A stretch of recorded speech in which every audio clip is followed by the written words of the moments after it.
105 Network. This is Real Estate Real Talk with your host, Realtor Christy Wilson. Sponsored by the Wilson Group Real Estate Services. Good morning. Welcome to Real Estate Real Talk, Nashville's live real estate TV call show where you can call in with any real estate questions that you may have for the day. My name is Christy Wilson, and I'm your host of Real Estate Real Talk, and as always, it's great to have everybody tuning in this morning. I'm with the Wilson Group Real Estate Services, and we are a full-service real estate firm with 25 full-time agents to help you with any of your real estate needs, whether you're thinking about buying, selling, investing, or if you have investment property that you need managed. We also have a full-service real estate property management division. Feel free to give us a call anytime at 385-1414 at our office, or go to our website at wilsongrouprealestate.com. And we've got a great Facebook page, so feel free to like us on Facebook, and you can keep up with what's going on with our agents, with our listings, what we're involved in, and all that good stuff. Well, this rainy, gloomy morning is going to be turned into a very sunny hour over the next hour when we continue our conversation on real estate.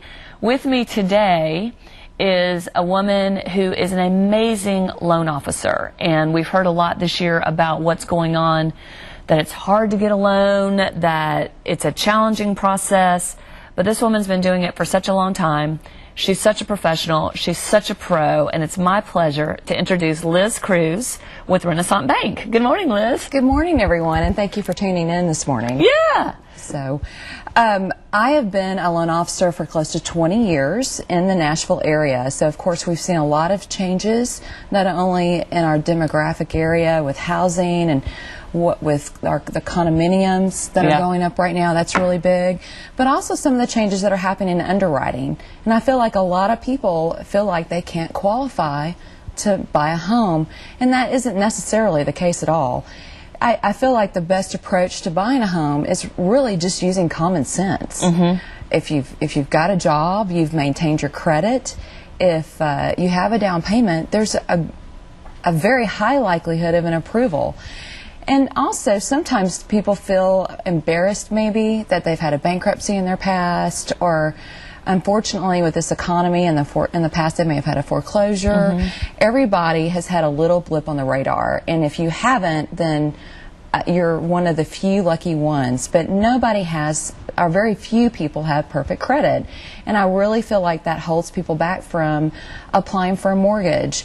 And we're real people too, and we want to take that approach. So the approach that you want to take with lending is just use common sense and understand that everybody has had something happen in their past that they couldn't control. And the common sense piece, Liz, that's a great point. But what I found is sometimes it's the lenders don't have common sense. That the client may have some common sense and things have happened, but the lender may not. It's not that they don't even have common sense. It's that their hands have been tied with a lot of the regulation on things, and maybe don't know how to get, I don't want to use the word get around, but they're not looking at the big picture perhaps.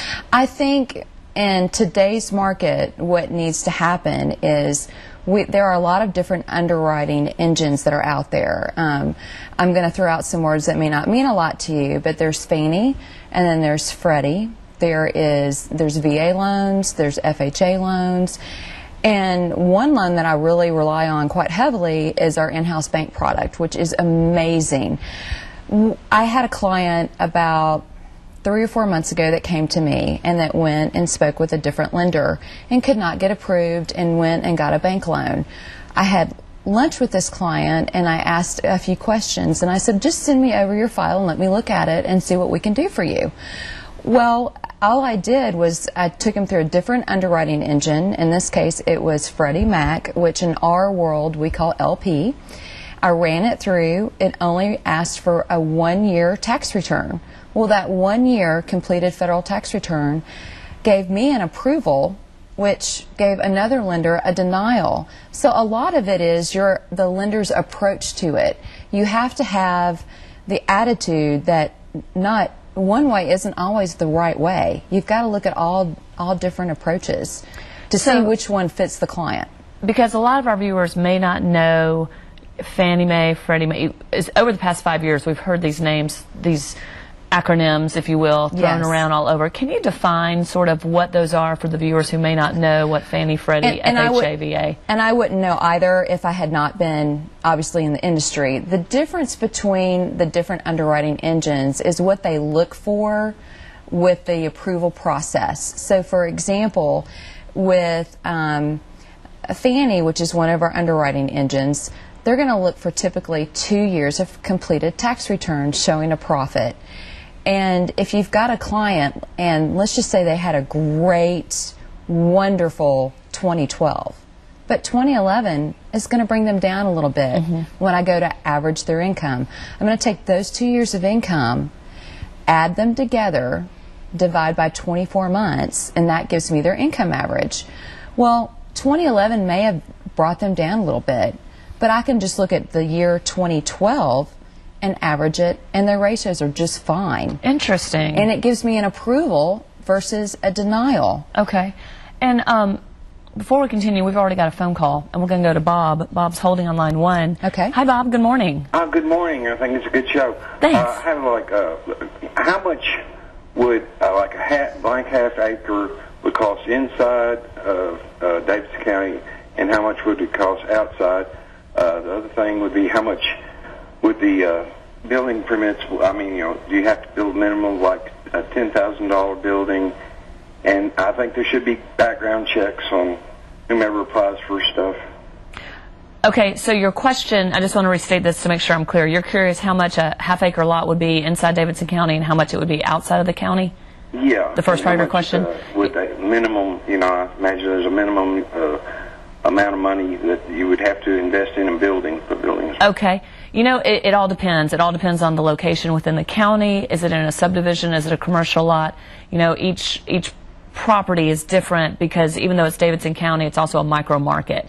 So different sections are going to be worth different prices. And even say you were in Cheatham County, there's parts of Cheatham County, like Kingston Springs is going to be more expensive than some other parts of Cheatham County. So it really depends on where it is. So it's hard to say how much that would be.